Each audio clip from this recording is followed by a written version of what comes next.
un punto grave de hipocresía, y esto se lo dije, lo resumí yo cuando sacaron a Franco del Valle de los Caídos. En segundo lugar, atacan a los contrapoderes, a los jueces, a la oposición, a la prensa libre.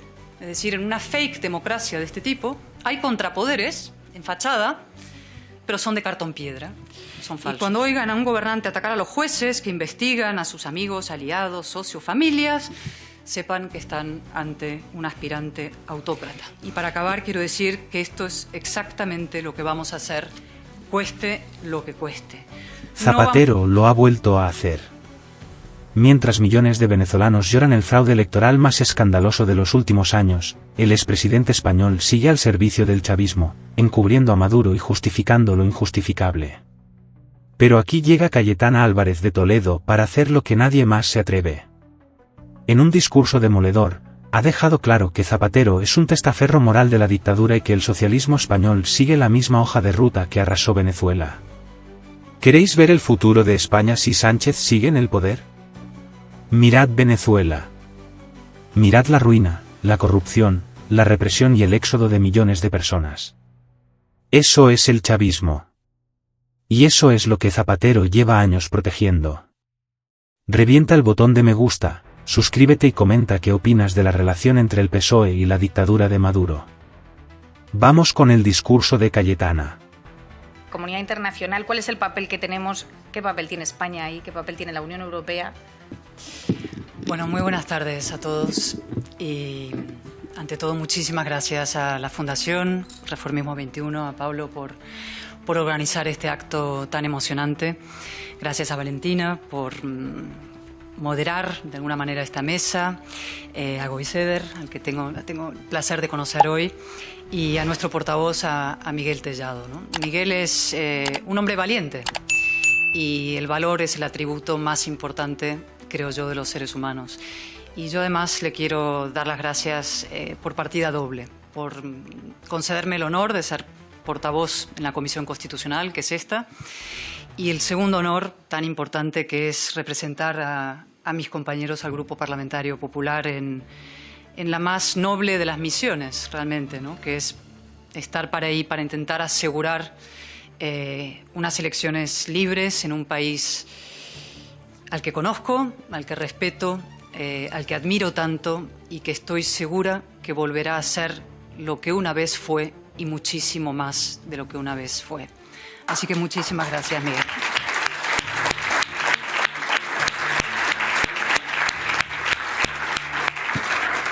Valentina y yo nos hemos puesto de acuerdo en el color, que yo creo que tiene que ver más con el subconsciente colectivo del fútbol de ayer que con el chavismo, pero nunca se sabe. Pero no nos habíamos puesto de acuerdo, pero se ve que de alguna manera también sí, en hablar de esta sala constitucional, ¿no? Que no es cualquier sala del Congreso, ¿no? Es la más adecuada para celebrar un acto como este. Efectivamente, ese cuadro es El Abrazo, 1976, lo pintó Juan Genovés, es un homenaje a los abogados laboralistas asesinados en Atocha, pero luego se convirtió en el gran símbolo de la transición española, ¿no? De la reconciliación que hizo posible una transición pacífica de la dictadura a la democracia. Y los 7 cuadros maravillosos, estos de Hernán Cortés, un gran pintor, son los 7 padres de la Constitución, y ahí hay monárquicos y republicanos, hay creyentes y ateos, hay catalanes, hay castellanos y de distintos lugares de España. Es decir, juntos, los distintos forjaron una nación de ciudadanos libres e iguales en el que tenemos la fortuna de seguir viviendo, ¿no? Y esos 2 cuadros representan ese espíritu de concordia y de compromiso con la democracia que debería presidir este momento tan especial de la política en Venezuela, ¿no? Y es un espíritu de concordia y de compromiso democrático que sabemos que preside en el pueblo de Venezuela, que está masivamente presente, y en el liderazgo de la oposición democrática. Veo aquí a Antonio, al que, en fin, mando un abrazo especial. Sabes lo que te admiro desde que te escuché la primera vez en Caracas en el año 2014. Dije, ¿quién es este enorme líder político? Preside, como digo, en el pueblo, desde luego, y los líderes de la oposición, pero no está claro que esa voluntad esté presente en el régimen, ¿no? Y por eso es nuestro deber seguir alentando, alertando y ejerciendo la presión para que esa transición a la democracia se produzca. Me gustaría, si me dais unos minutos, trasladar 3 mensajes y una lección aprendida de Venezuela. Los mensajes son un mensaje de esperanza, un mensaje de vigilancia y un mensaje de exigencia. Y la lección la dejaré para el final, ¿no? El mensaje de esperanza es en la línea de lo que han explicado muy bien Valentina y ha explicado también Boiseder, ¿no? Estamos ante la oportunidad real del fin de la dictadura y de la recuperación de la democracia. Lo que está ocurriendo es muchísimo más que una poderosa, impresionante, diré, movilización electoral, ¿no? Es un tsunami social de un calado profundo y absolutamente conmovedor, profundamente emocionante, ¿no? Lo decía María Corina Machado en una sesión por videoconferencia, evidentemente, en el Senado hace poco. Dijo: esto es una lucha ética por la verdad, una lucha existencial por la vida y una lucha espiritual por el bien. Maduro no solamente se ha convertido en el rostro del hambre, de la corrupción, de la violencia, de la represión, sino también, como decía Boiseder, del exilio masivo, es decir, de la separación de las familias. 7.7 millones, 8 millones de personas que se han visto obligadas a huir. Es decir, no es solamente una destrucción institucional o una destrucción económica, es una destrucción de lo más sagrado que tiene un ser humano, más allá de su vida o su libertad, que es su familia. Es decir, son madres que no pueden besar a sus hijos, son hermanos que no pueden abrazarse, son hijos que no pueden enterrar a sus padres. Y no tienen que contárnoslo, porque aquí estáis tantos de vosotros, casi, si no me equivoco, 500.000 venezolanos que hay en España. Y además, en mi caso, no me lo tienen que contar porque lo he visto con mis propios ojos. Mi último viaje a Caracas fue hace 5 años, en el año 2019. Fue cuando se hizo un intento heroico y finalmente frustrado de llevar ayuda humanitaria de Colombia a Venezuela en la frontera. Y yo vi ahí con mis ojos a madres descalzas cargando a bebés en brazos y a niños, llevando pequeñas bolsitas, cruzando la frontera, partiendo rumbo al exilio, miles de kilómetros hacia el Perú, hacia donde fuera, hacia Chile, sin nada. Yo era periodista en la época y les preguntaba dónde van, me decían no sabemos, pero huían de su país, insisto, descalzas y cargando a sus niños. Ahí vi también cómo jóvenes eran tiroteados en la frontera, intentando llevar ayuda humanitaria. Vi a jóvenes torturados, estudiantes que habían sido violadas, es decir, yo lo he visto con mis propios ojos.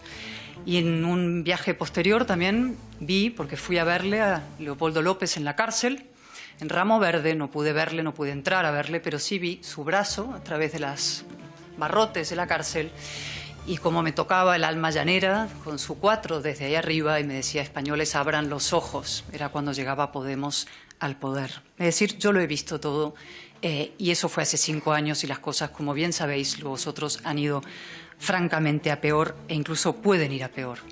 Como bien decía Boiseder, son unas elecciones con un comando electoral, es decir, el equipo de campaña asilado en una embajada, es decir, esto no son unas elecciones normales, con una candidata inhabilitada, una de las personas que más respeto y admiro del mundo, debo decir, a María Corina.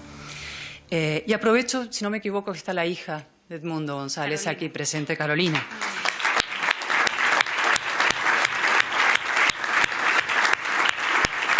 Y quiero decirte, en mi nombre, y estoy segura que en el nombre de la de tu padre. Estuve viéndolo en tantos mítines, subido a una moto, atravesando trancas de todo tipo para intentar llegar a los pueblos más remotos de Venezuela.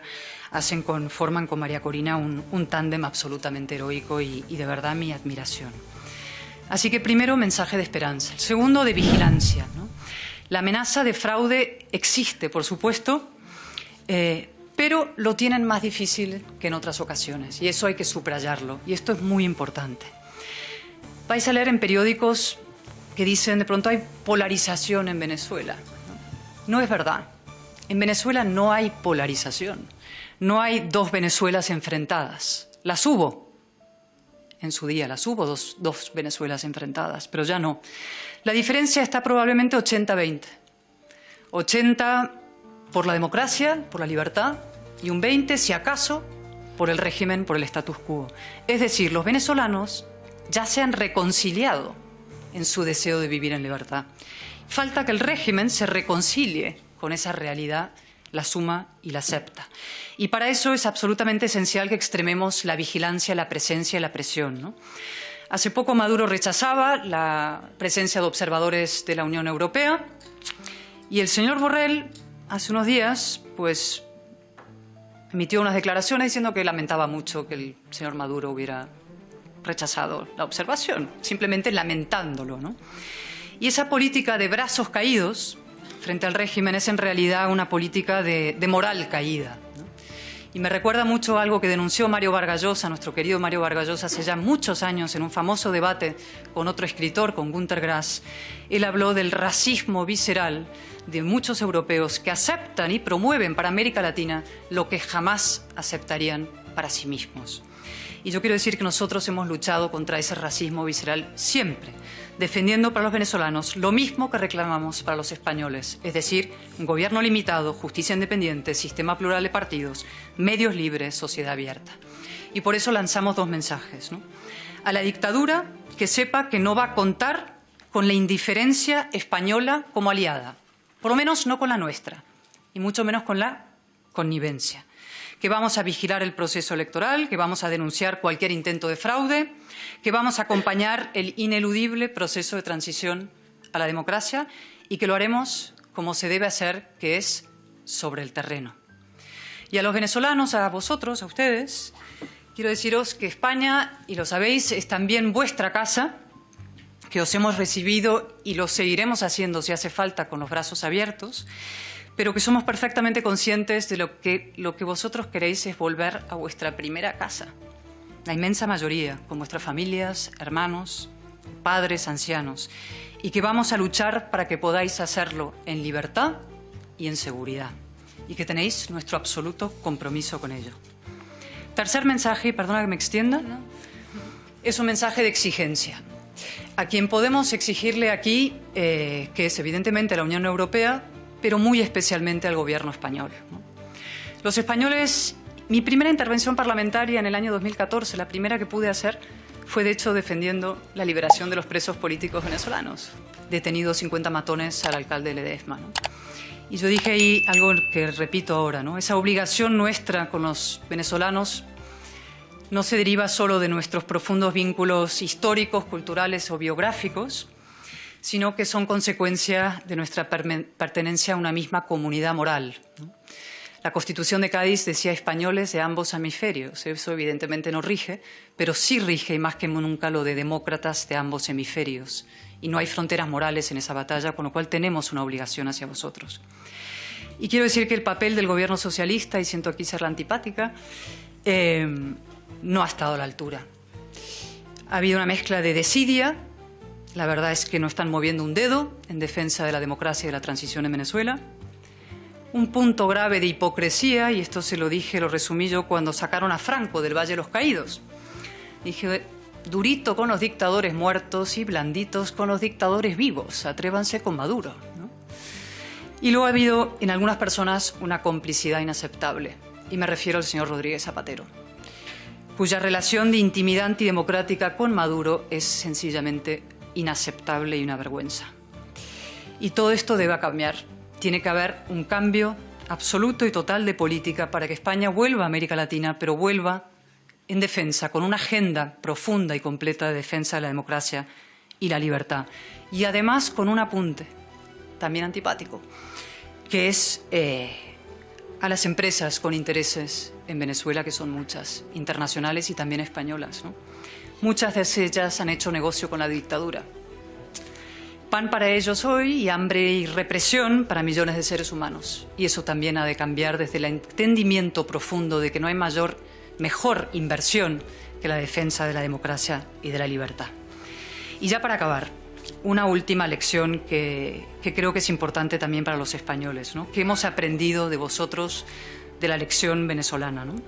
La experiencia vuestra, yo creo que nos permite meditar sobre una cuestión clave, probablemente de las cuestiones más importantes contemporáneas, que es ¿qué es una democracia, ¿no?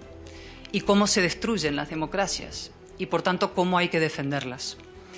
Mucha gente dice, si hay elecciones, pues entonces no es una dictadura, ¿no? Pues eso no es verdad. Votar es una condición necesaria e imprescindible, pero insuficiente de una democracia. Hay gobiernos que ganan democráticamente en las urnas y luego destruyen las democracias desde el interior. Son lo que yo llamo hace tiempo los burros de Troya de la democracia. Por eso de no ennoblecerlos con lo del caballo, pero en fin. Que se disfrazan de demócratas para destruir, erosionar, socavar la democracia desde el interior. ¿Y cómo detectamos a un burro de Troya de la democracia? Pues en general, como no pueden gobernar por adhesión, intentan gobernar por odio, es decir, generando suficiente odio en la sociedad de una mitad contra la otra. Levantan muros entre los ciudadanos. Su fin es el poder absoluto, el medio la polarización. En segundo lugar, atacan a los contrapoderes, a los jueces, a la oposición, a la prensa libre. Es decir, en una fake democracia de este tipo hay contrapoderes en fachada, pero son de cartón piedra, son falsos. En tercer lugar, colonizan una a una todas las instituciones, una después de otra. Tienen dos objetivos favoritos en general, la Fiscalía General del Estado y los tribunales constitucionales. Esos son siempre ahí, ¿no? Y en cuarto lugar, lo que suelen hacer también es llegar al extremo de invocar la regeneración democrática para promover la destrucción de la democracia. Es decir, la pesadilla orwelliana hecha realidad, ¿no? Autócratas en potencia o con aspiraciones que se disfrazan de regeneradores, ¿no? Es decir, cuando oigan a un gobernante hablar de pseudomedios, sepan que están ante un pseudodemócrata. Y cuando oigan a un gobernante atacar a los jueces que investigan a sus amigos, aliados, socios, familias, sepan que están ante un aspirante autócrata.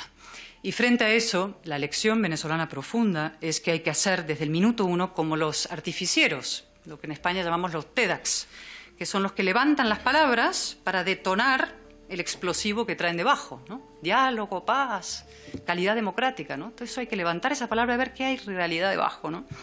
Defender los contrapoderes, fortalecerlos con todo coraje y con un verdadero proyecto de regeneración. Y para acabar quiero decir que esto es exactamente lo que vamos a hacer, cueste lo que cueste. No vamos a permitir que España se convierta en una democracia fallida y vamos a sacar a Venezuela de la dictadura. Vamos a defender el legado de la paz civil, de la transición española y vamos a lograr que Venezuela también haga su propia transición. Es un compromiso solemne, emocionado y, de verdad, gracias por el ejemplo que nos habéis dado y por la lección que nos seguís dando.